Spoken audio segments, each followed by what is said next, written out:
Yeah, anyways, though, man, if you don't know Justin Brooke, he is one The of legends in the media design space. If you haven't heard his name just now, you're going to learn. The first person I ever learned or paid money for, say for John Blinger, I bought John Blinger's $100 course. And then Justin came to our office when I was a Clever Investor a little over 10 years ago, taught me ads on a power day, and the rest is history. I'm just going to chalk it up as you are 100% the reason, Justin, as to why I got to where I'm at. So thank you, sir. I appreciate you a lot.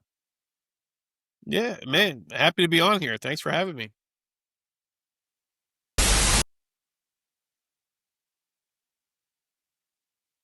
Your audio is going crazy. So I just wanted to Oh, pause for a second, let it catch up. All right, go ahead. okay, cool. I was like, dang, I already screwed up. All right, All right. let's try that question again. When you bounce in your chair, it's It's throwing picking your whole up. mic. It's throwing your whole mic off. So like, yeah, How about now? I'll stay still. yeah. Now it's working good. Yeah, My bad, dude.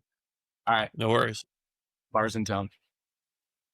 We're we're back. So, hey, Justin, I was just talking about how I just haven't seen you in 5 years. What have you been up to these last five?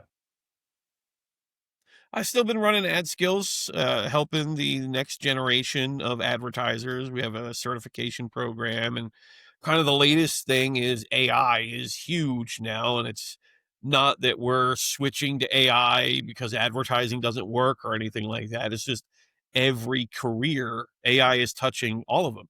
AI is gone to the doctors, to the lawyers, and it's to the advertisers as well. And so we're pivoting a little bit as the market pivots, and showing people still the same thing, how to do Google ads and Facebook ads and TikTok ads and YouTube ads and all the different ads.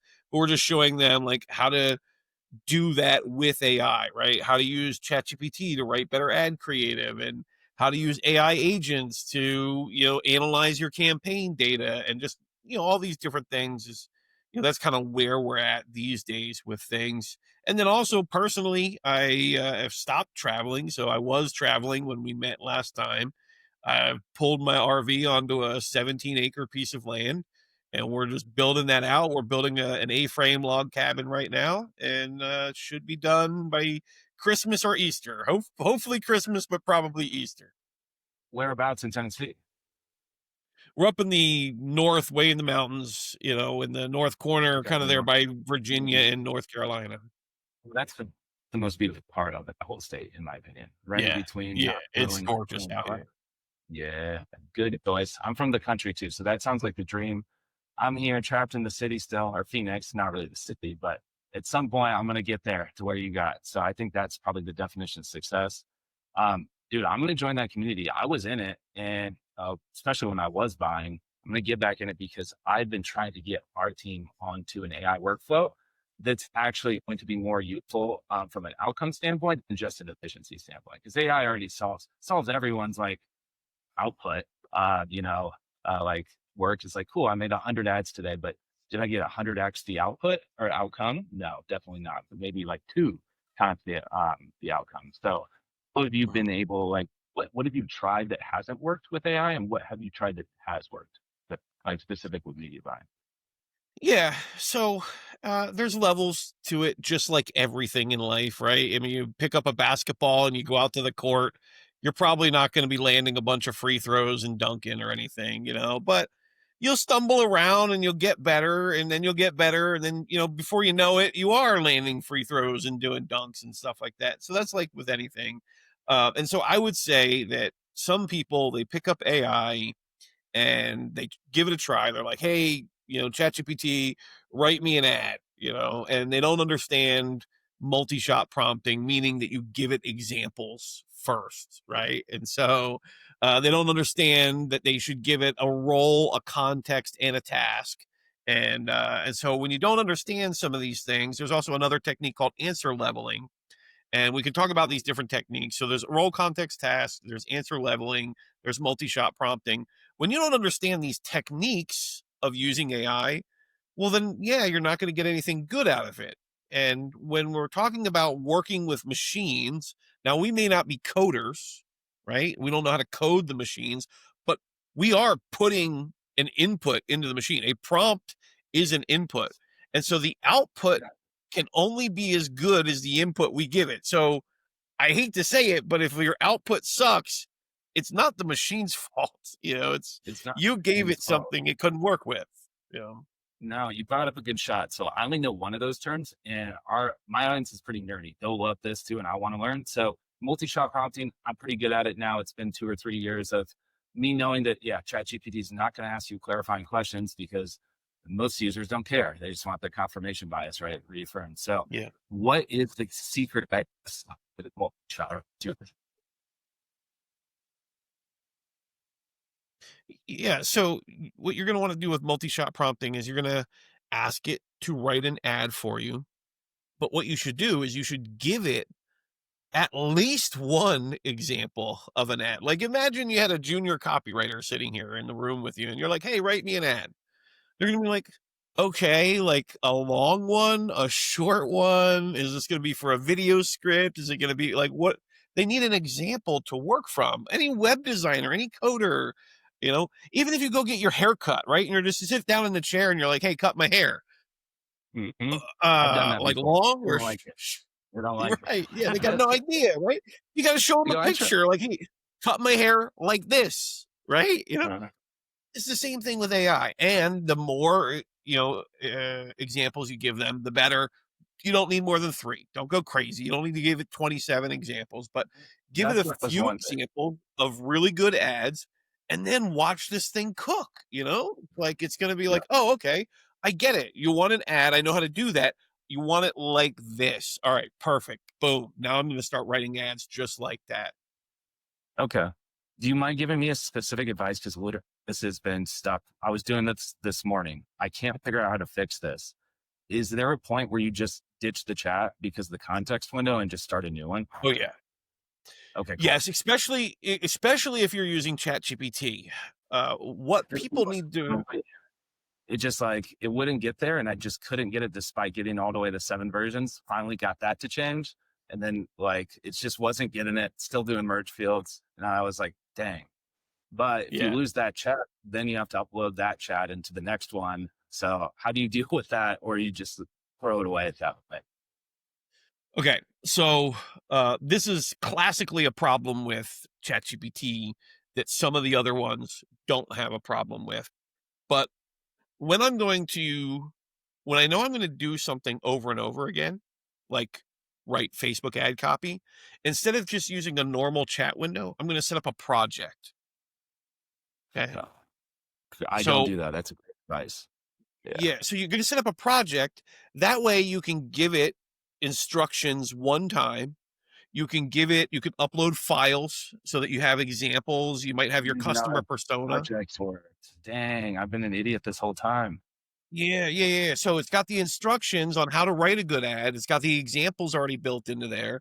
You've got your customer persona. And so now that way when Um, you're working, you don't have to input those instructions every time, right? So it's going to yeah, that's what I've save a been lot of doing. time. Yeah, and I'll go and change the custom instructions for the whole thing if I need to, which is annoying as well sometimes. So Yeah. thank you. I didn't know. I thought project was folders, literally up to. I should have known better. And so here, another plus is, as you know, sometimes short copy works, sometimes longer form copy works. And you should be testing both of them every time. And so you should create a project that is trained on how to create really, really good short copy Facebook ads, and another Hmm. project that's trained on how to create really, really good long copy Facebook Good idea. ads. And so I look at each of these projects like a little assistant on my team, that this assistant, they just do this job every single time. And I'm always trying to train them to be a little bit better. I might even name them. Yeah, like junior media buyer or something like that. Is that what you Yeah, do? yeah, yeah. Yeah, Yeah. I that's mean, smart. I name them like my copywriter, my headline writer, my what, whatever. Yeah. Cool. So, how many do you have? Because I have a theory. I'm curious if it's right. Of how many sidebar like functional. What's your AI team look like? Oh, Does that make sense? geez. How many partners are there? There's, there's at least 9 or 12, Okay. I have them for everything from emails to blog posts to ad Sweet. headlines. So like I do headlines different than my ads, Mhm. subject lines. I've got one for, meal plan. I'm trying to eat better, and so I've got You one that both. helps me pick out. Yeah, and my meal plan one, it not only does it give me, recipes based off of stuff that I like, it will also give me like a grocery list, so I know, okay, I need to go buy these things. And yeah, and so yeah, it saves me a ton of time having these different projects. And then also, what's really great about me building the projects is now I can give my assistant access to my projects, and now they can run the things. They don't need me to write my emails. They don't need me to write a headline. They got a whole tool that can do that. Doing this today. That's so helpful. And that is where the answer I was hoping would fall into. I have this theory. I don't know if I'm right, but eventually we're going to replace, or at least human teams, with either some sort of hybrid or full agentic, right? I think you would probably agree with that assessment. Yeah. And I remember in High Output Management by Andy Grove, he talks about the most direct reports you can handle is 5 to 11, like human ones. So I'm curious what that agentic, change will be for us. Can we handle more direct reports because they don't have the HR head case, maybe associated with other employees? I don't know, but I'm just curious to see where it goes. Yeah. Yeah. Um, so what question did you ask there? Or what did you want me That to was show just you? more of a statement. This Okay. Okay. that was All more of a right. Cool. but Cool. I do want to transition to from multi-shot. Then what's the next one? Role context task is where you would suggest someone go from there. Right. So instead of just write me an ad, or even, maybe you have, seen some of these prompts out there and you got a nice long prompt in there or whatever, you always want to start with. So if I'm writing copy, I'm always going to start with, you are a world-class copywriter. And I've tested different words in there. You are an expert copywriter. You are an elite copywriter. For me right now, world-class seems to be creating a little bit better result. Isn't that funny? Yeah. Yeah. It's weird, but it's a machine. It's a linear thinker, and so you have to understand that you're talking to a machine. Describe what you mean by that. I understand linear thinking, I guess, from maybe a human standpoint, but how do the machines linear think? Well, exactly. So when me and you, like if I say, give me a ballpark figure, that I mean like an estimation, right? But the machine's going to be like, all right, well, the Yankee Stadium ballpark is 350 feet long, so it just thinks in that linear, it thinks I mean exactly what I'm saying. And we're so used to having human conversations that the hard part of prompting the machines is understanding like that they don't understand us great. So, and I know this is a little stereotypical, and I don't mean to be like this, but I like to pretend that I'm talking to a buddy in Pakistan. Right. And so there's a Whoa. little bit of a language barrier, he's not understanding me correctly. So like, I just have to make sure that when I say what I say, I'm saying it very like specifically, it's like, not just you are a copywriter, you are a world-class copywriter. You have vast experience in, or I'll say you have decades of experience in, and then I'll say exactly what it is. So for example, if I'm writing a long form Facebook ad, I'm going to say you are a world-class copywriter, period. That's the role. Then the context is you have decades of experience writing Facebook ad copy, Ooh, long decade. form direct response Facebook ad copy. You always Interesting. used known best practices in direct response and advertising copy. And then I'm going to give it a task. Okay. So that's my role and my context. That makes sense. It's Then like I'm going to reading that. say, yeah, right. I'm explaining a lot more, giving it the context of what it needs to, how it needs to think, how it needs to work. Then I'm going to give it my task, and I'll be very specific. You're going to write me a long form Facebook ad. The first sentence is going to be short and highly compelling. Then the second sentence is going to rehook.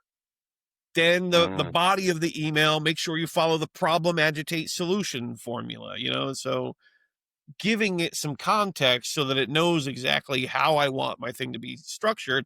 And then if I'm using a project, it already has examples. But if I was using just a regular chat window, after I write that, I'm going to give it a few examples. Now, one other thing I want to tell people, a little trick.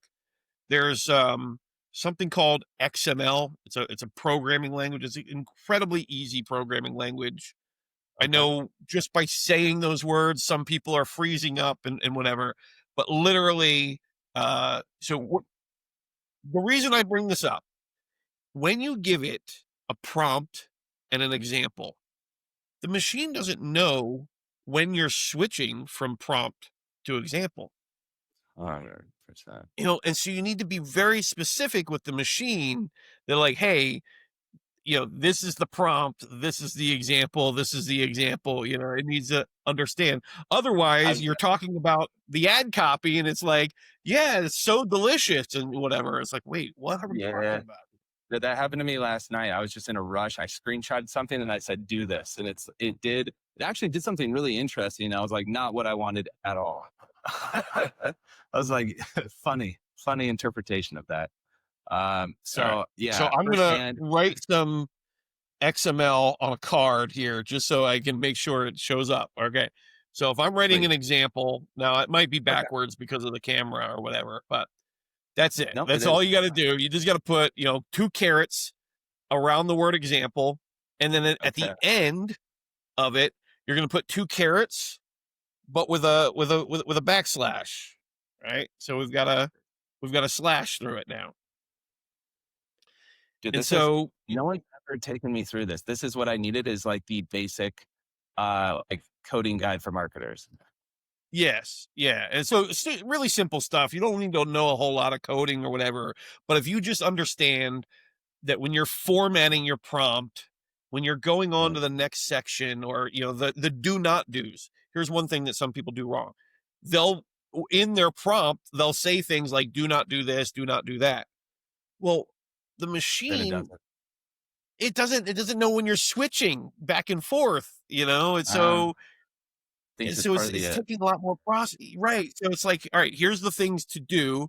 Then in the carrots, do not do, right? And then it makes put the sense. do It's not like, is do this a things in trick? there. Yeah, so these little tricks of just Oh, understanding that we're talking to a machine, we need to break things up because most people are just writing one long paragraph. They're not even putting any spaces between lines, not using colons and hyphens. And, you just need to really structure your prompt very well. And that's going to give you a world of difference. Like if we stopped right there, you're going to be prompting way better than most people. honestly, yeah. Like I would be, that alone, I was just going to say, note to my team, let's put everything that Justin just said into a guide and drop his link in it too. And we'll give out off this episode, because I'm going to forget. Yeah. Like that's why we're doing it to myself. Two brackets, and a backslash or a forward slash. And then maybe give us one more that we can put in there too, if there's anything. Cause I see that bracket and I don't know what the difference is. Yes. So 2 other tricks that I would add is when you're done telling it what to do, you should tell it what not to do, Perfect. right? An example of that is we've turned all my courses into an AI chatbot. And so when it's answering somebody's question, I tell it, do not use your own knowledge. Only use the knowledge you've been trained on about my course. Because I don't want them, who knows what ChatGPT is going to come up with, in that I'm going to conversation, steal right? that phrase. Because it's 50-50 with me. Does that phrase work for you? Because normally I say scan uploaded knowledge. So I'm like, I like scan my uploaded knowledge in my custom instructions and make sure you adhere to them. So that hasn't always worked every time. Yeah. So I would say, and make sure you adhere to them. And then I would also say, do not use outside information. Make sure you stick to, like, I might say it 3 different ways, 3 different times, just to make Cool. sure that the machine Well, really no, understands. I've done Yeah. that too. And I'm like, and cite all of your sources, because I'm not going to believe you. If you know, that Yeah. doesn't, Right. that, yeah. Yeah. And why does that happen? Do you know of like why it hallucinates in that direction despite that instruction? Um, so ChatGPT of all of them will hallucinate a little bit more. And that's just because, to be honest, they're just burning cash, and so their server costs more than what we're paying them per month, and so That's a what way more happens, logical. explanation. Yes, that makes way more sense now. Right. So it's a flat fee, right? So I don't know what plan everybody's on, but let's just assume we're talking about the popular $20 a month plan. Well, if Is you that a pay plan? $20 a month and you never use ChatGPT, well, then they're making money. If you Hmm. pay $20 a month and you only use it 5 times per month, well, then there's a little bit of a cost for them, right? Their servers, they have to run that thing. But if you're paying $20 a month and you're using this thing 30 times a day, then you may not be profitable for them at all. And so because they charge a flat fee, their machine kind of has to dumb down a little bit towards the end. That's why you see it start hallucinating and stuff like that. And that's just, and so there are other tools that you can use that are credit based instead of flat fee based. And the credit based tools aren't going to dumb down because they want you to spend more credits, right? So it's going to be full power all the way through because it doesn't matter if I use it 1,000,000 times or 10 times, I'm paying for the Ah, credits. got it. So that makes sense to stop someone like me. Just makes me want to do it even more. Yeah, last Yeah. night they were saying we can't do this, which is, I think, unethical, the programmed morality into some of them. And I was like, okay, fine, then do it your way where you think it's going to benefit humanity. Just don't change it too much. It's like, sir, now that I know this, I can no longer complete the task. I'm like, great, rewrite the whole thing. What would you do instead? And it's like, I can't entertain Yeah. this idea. I'm like, it then, and it doesn't now. So thank you. Yeah. Yeah. That's, yeah, So if there's a you're, tool, there's another tool called Abacus. Now there's a lot of advocates. them. I don't have a dog in the fight. You can use Poe or T3 or whatever. Okay. What these tools are is they're called AI wrappers. Right. So all these different tools, OpenAI has an API, Claude has an API, DeepSeek, they have an API. All these different tools, they have APIs. So what an AI wrapper does is they give you access to a bunch of models, and then you can choose which model you want to use. So Perplexity is like this, right? I didn't know And that. so yeah, What's so the name for that Abacus is rapper? what's that? They're called rappers. I didn't know what the term was for it. Yeah, an AI wrapper just means that it's including a bunch of different AI models in one subscription. And I, Poe.com, that's POE.com is an example. yeah, and U.com I is an think that's example. WRAPPERS, right? For anyone watching this too, there are AI rappers as Yeah, well. yeah, wrapper like Christmas presents, not like 50 Cent. That's right. Although I can't wait for that era too. So if you're using one of these models, they usually use a credit based because they're tapping into the API, and every time they do, it costs them money. So in order for them to pay back the cost of the API connection, they have to charge you credits. And so that way you can actually have a little bit stronger of a plan. The one that I like is called Abacus, like the math Cool. machine, I'll check that ABACUS. out. They Yeah, have there. projects. They have all the features that you're going to want in there. You can choose the different ones. And when I say the reason why I bring this up is you could choose a model like Mistral or Llama that doesn't have so many Mm. regulations on there, right? Ooh, Chat, that's all I need to know and hear. That sounds yeah, good. yeah, yeah, yeah, yeah. And some, these little teenagers are using them for the not safe for work type stuff, For sure. Mm.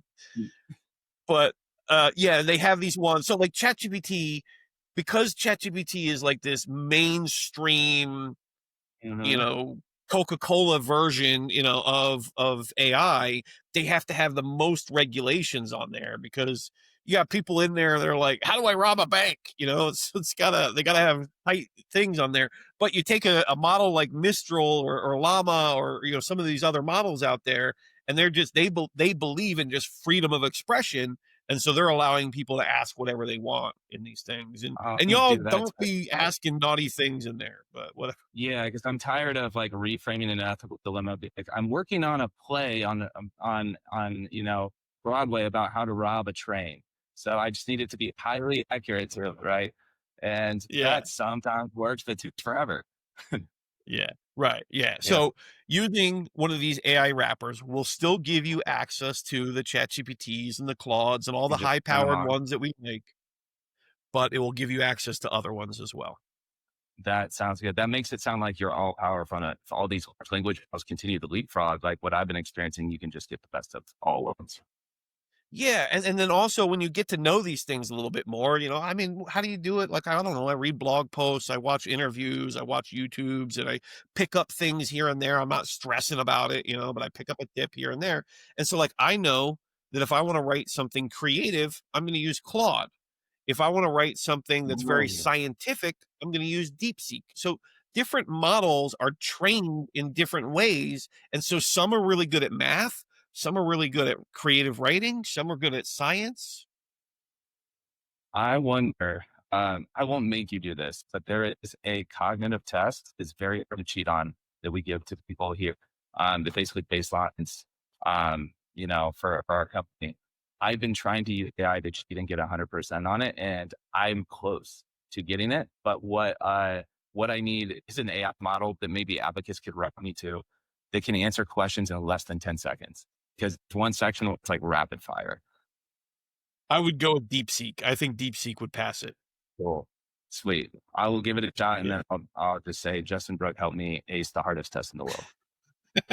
Yeah, there you That'll go. be my first post when I come back to the community, guys. I'll rejoin for you. Um, Tell me more about then that last one. We almost got there, but I think my audience is going to love this. Answer leveling. Is that what it was? Okay. Perfect. Especially for anybody using ChatGPT. This is kind of came about because of ChatGPT, this whole technique. And so answer leveling is, you've probably noticed that when you ask it a question, it kind of gives you like a vanilla answer or a little generic. And then you always have to say, all right, how could I make that better? And then you got to prompt it again. So knowing that this thing it's designed to give you an easy answer so that it doesn't have to work hard, so it doesn't cost them more money, right? So answer leveling, I'll ask it a question, I'll give it a prompt, and it comes back and I don't like it. I'll say, you know what, that sounds like a level 1 answer. I'm looking for a level 2 answer that has this and this, right?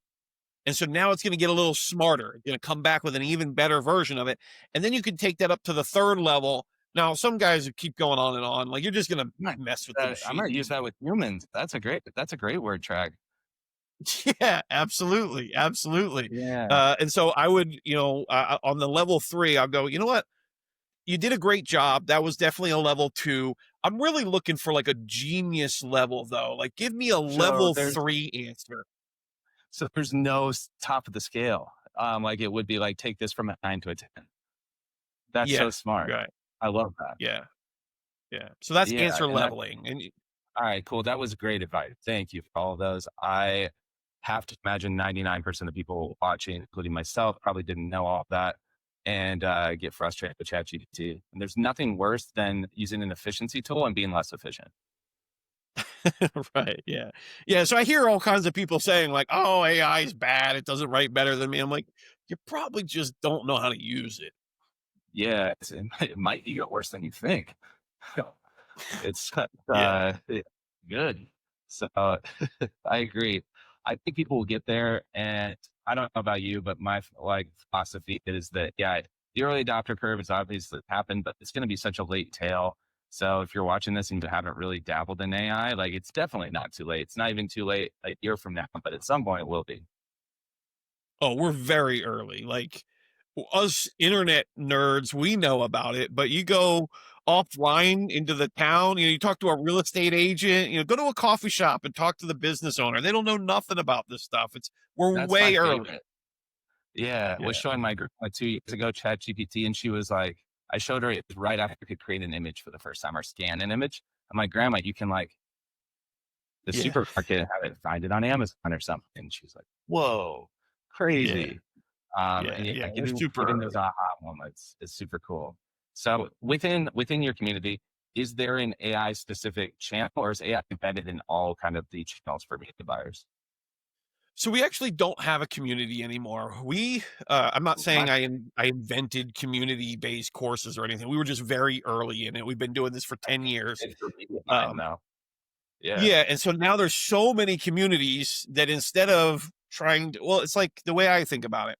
There's only so much help I can actually give you by replying to a Slack message or a Discord message. It's like, you're like, how do I fix my Google ads? And I'm like, all right, let me see if I can answer that in 140 characters, so, Look, I would well, quit at yeah. that So what point. we do now is every Thursday, like that's actually what I'm doing right after this call. Every Thursday at 3 p.m. to 5 p.m., I do a live call, and that's our community. People show up live on Zoom. We share screens. We log into accounts. Like, we get real work done on the call instead of having like a Telegram group or a Discord group, because let everybody else have that. They can have the world's best Discord group. I'm going to have the Yeah. world's best live call. I love that so much. And I'm going to end even 5 minutes early too. I'm going to try to pop in. I have another meeting, but pop in for a few minutes and see if I can get into that. That's all what I like to do too. I like to jam with people in a custom environment. I have a quote unquote, course internally that we've just never released, but it's just more fun to interact in that Yeah. format too.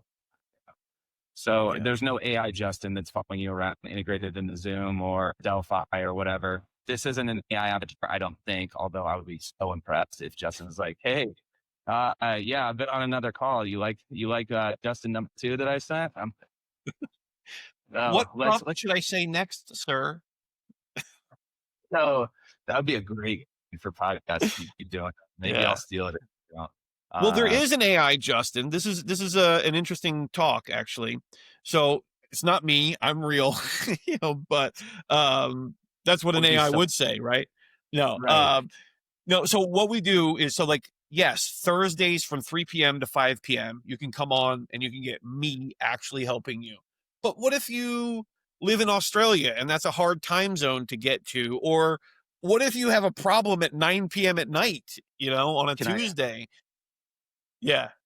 would say Justin's smart enough where you should set your alarm and get up in the middle of the night. However, I bet he has a solution. Didn't come out of my mouth. Um, there's That's been what I would. times when I've stayed up till 1 a.m. for calls. When it was important to me, I did what was needed. But anyways, what we did is I trained an AI chatbot on all my course material. That way, if you have a question at 11 p.m. on a Tuesday night when I'm not around, it's the next best thing. Right. And so Yes. you can ask it, and it's trained on all my course material. It's trained on over 50 hours of my best stuff. And it's really good. It's 90% as good at me at answering questions. That's Or you can wait till Thursday and come on live. so for 50 hours of content, you can get to basically a 90%. I'm always curious about how much content it might need before it's an effective bot. Uh, I forget how many lessons it is. There's like, I don't know. We gave it a lot of content. 50 hours to get 90% efficiency. Anyone watching this, like that makes me, I'm going to probably do that later tonight. And because the time I'm saved, I just thought the horizon was like bigger. I would need hundreds of hours, perhaps, maybe for it to start working. Dang, No, it might not that's even be not bad at 50 all. hours. There may be 35 or 40 hours of content, Okay. but we took all that content and we transcribed it all. We loaded it up into the chat bot as each individual. That's another thing. Don't take all the content, right? Context windows, Yeah. machines have memory. If you put all million words in one document, it's really hard to find. So instead, we had a Yeah. bunch of little documents for each class. That way, it could also say, oh, the answer to your question is found in video 3 where we talk about this, but here's the answer. That way we could reference the lesson and give the answer. And this should work because it's people watching this are marketers, but is there some sort of weighted attribution on the most recent stuff that you put in, or does it not care? No, I'm just trying to answer the question effectively. Me too, right? I don't want to overcomplicate it. So just literally if it's a call with me and you want me out of it, because you're like, Nick's advice was kind of whack, but I really liked what I said. If my advice out of this transcript and just have you. Yeah, I think so. It would work that way. Okay.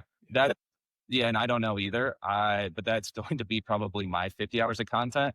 I'm just, well, I would love that, but like this and get some of this benefit, in addition to, and hopefully it's like, now that I say that, now it sounds like I'm stealing your IP. That's not what I'm insinuating, everyone. Yeah. But needless to say, like, I want it to be my tone. And I was like, will it bite me if I bring in this conversation and it dilutes my tone and style? Well, so to get your voice, tone, and style, what I did is I just took a bunch of my emails and social medias and things like that, put it all in a Google Doc, exported as a PDF. Then I uploaded that PDF to ChatGPT and I said, describe my voice, tone, and style in one paragraph. Because That's if you super don't say smart. one paragraph, it's going to give you this long explanation about everything you need to know about your inflection and all that. It's like, all right, I don't need all that, right? I need Then one you know you're paragraph. at Yeah, that yeah. point. You're so unique. All Yeah. right, cool. So now One that I have this one paragraph description of my voice, tone, and style in my prompts, I can always say, and write this in this voice, tone, and style. And then boom, I drop in my voice. Mhm. Yeah. And And so do you do now an things at are written like me. so is that an at reply and it links to a project, or how does that work? How does it know how to do You that? can, so it depends on how. Sometimes I'll upload it as a file in the project. Sometimes I'll put it right in the context. A lot of these Claude and ChatGPT in your account settings, they have custom instructions.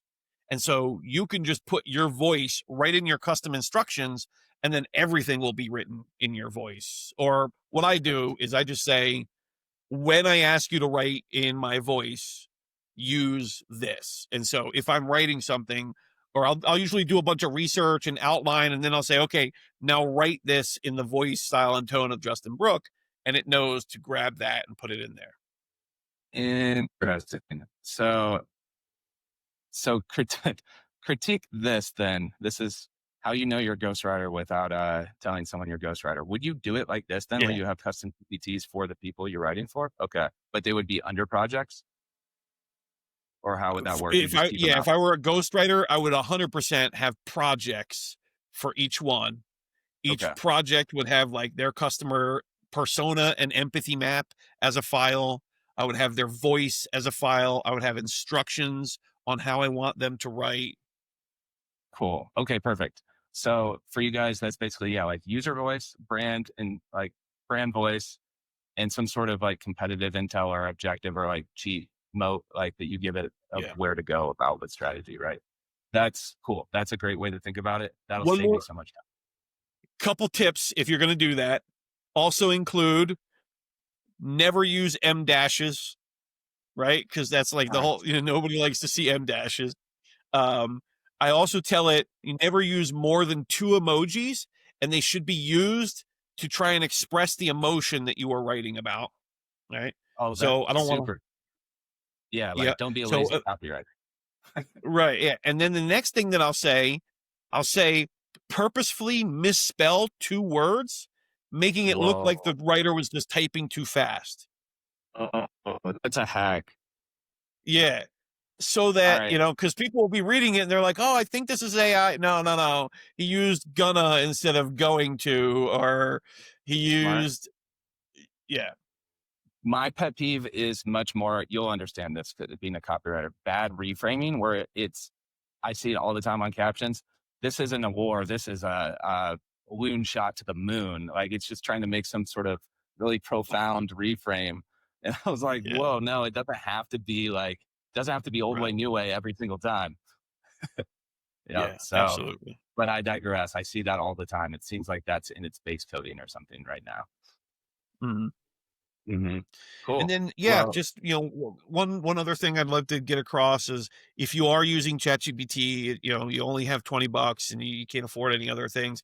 I would tell you in the morning, the first time you use it, and then new chat windows. That's always when it's going to be its smartest because the more you use it, the more they have to kind of throttle you a little bit because otherwise you're costing them more and more money. I didn't know that. Yeah. Smart. Yeah. Great So that's advice. why sometimes you're using it all day and it was like, wait, this thing was cooking earlier, but now it's like it's giving me all this hallucinations and things like that. So new chat windows and first time in the morning, like your first 5 uses are going to be like the best you're going to get. That's really great advice because I'm a refiner, so I refine myself to death, like at the worst. Mhm. Uh, yeah. Thank you, man. Thank you. I know you got to get going to your call. I'm going to try to hop on for a few minutes. This was an amazing experience where I just got to learn. You guys go check out his call. We'll drop the link below. You do it every Thursday, I said, right? 3 to 5. Yeah, every Thursday at 3 p.m. Eastern. Yeah. You guys will see me in there. Justin's the absolute man. Thank you, man. All right, man. Oh, sweet, dude. Thank you. That was fun. Yeah, no problem. Hey, when Cool. you're doing these calls, your chair is Is crushing your it- audio. Yeah. Okay. Amazing. Then So, I'm going to have to go with an AI audio solution. I have a new chair actually literally right here. So I'm going to open it now okay. because it's Awesome. broke. So, what I like to use for the audio solution is there's something called Adobe Podcast. Like, just look up Adobe Audio Enhancement or whatever. I throw my audio in there and it comes out chef's kiss perfection, like you had a studio. Thank you, man. Yeah, I'm new to this. So like it's weird being talent. I don't like it at all. Like I know you've been both sides too. Yeah. Yeah. Okay. Mhm. Awesome, man. I do got to Thank run. I'll see you later. I'll make Sure. sure that this thing finishes uploading. Okay. Thank you. Bye. Yeah. See ya.